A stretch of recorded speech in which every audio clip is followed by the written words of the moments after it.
ಎಲ್ಲಿಗೆ ಮುಂದುವರಿಯುವುದು? ಮತ್ತೆ ಎತ್ತದಿದು ಎಲ್ಲಿಗೆ ಮುಂದುವರಿಯುವುದು? ನಿನ್ನ ವಧೆ ಒಂದಾಗಬೇಕು ಅಂತ ಕಾಯುದಿಲ್ಲ. ಕಾಯುವುದಿಲ್ಲ ಅದಕ್ಕೆ. ಮತ್ತೆ ನೀನು ಏನ್ ಮಾಡ್ತೀನಿ? ಏನ್ ಮಾಡ್ತೀನಿ? ನಾನು ಸಾರಥಿ. ಸಾರಥಿ ಅಂದ್ರೆ ಏನಂತಾದ್ರೂ ಗೊತ್ತಾ ನಿನಗೆ? ಗೊತ್ತಿದೆ.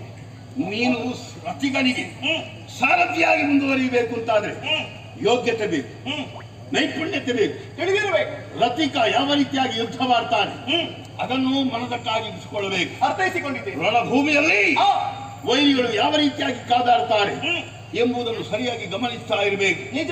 ಕೆಲವರು ಯುದ್ಧ ಭೂಮಿಯಲ್ಲಿ ನಿಂತು ಮಾಡ್ತಾರೆ. ಆ ಹೊತ್ತಿನಲ್ಲಿ ಏನು ಮಾಡಬೇಕು?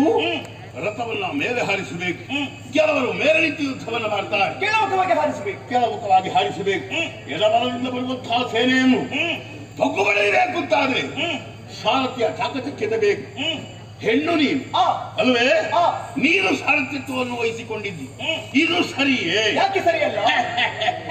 ನೀನು ಎಲ್ಲಿರ್ಬೇಕಾದ್ರೆ ಎಲ್ಲಿರ್ಬೇಕು? ಅಡುಗೆ ಮನೆಯಲ್ಲಿ ಪಾಕಶಾಲೆಯಲ್ಲಿ ಪಾಕವನ್ನ ಮಾಡಿ ಗಂಡನಿಗೆ ತೃಪ್ತಿಯಾಗುವಷ್ಟು ಉಣಬಡಿಸುವುದಕ್ಕೆ ನೀನು ಸಮರ್ಥ. ಅದು ಪಾಕಶಾಲೆ, ಇದು ಯುದ್ಧ ಭೂಮಿಯಲ್ಲಿ. ಯುದ್ಧ ಭೂಮಿಯಲ್ಲಿ ನಿನ್ನಂತವರಿಗೆ ಅವಕಾಶವಿಲ್ಲ. ಏ ಹೆಣ್ಣೆ, ನೀನು ಮಾಡುವಂತಹ ಕೆಲಸ ಸರಿಯಲ್ಲ. ಬಿಡು, ತೊಳೆದು ಆಗುದಿಲ್ವಾ? ಆಗುದಿಲ್ವಾ?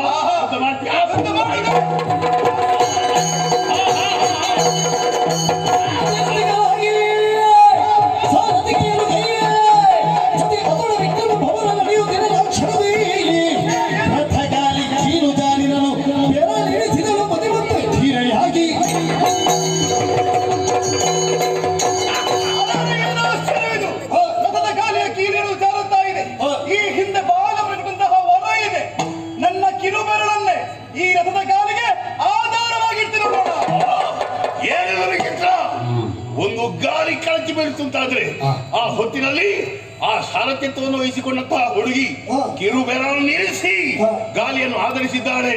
ಆ ರಥ ಮೇಲೆ ನಿಂತಿದೆ. ಹಾಗಾದ್ರೆ ಇವರನ್ನು ಯುದ್ಧ ಮಾಡುವುದಕ್ಕೆ ಈ ರೀತಿಯಲ್ಲ, ದಶ ದಿಕ್ಕುಗಳಲ್ಲಿಯೂ ಮಾಯಾ ರೂಪದಲ್ಲಿ ನಿಂತು ಯುದ್ಧವನ್ನು ಪ್ರಾರಂಭಿಸಿದೆ. ದಶ ದಿಕ್ಕುಗಳಿಗೂ ನೀನು ರಥವನ್ನು ಹಾರಿಸು.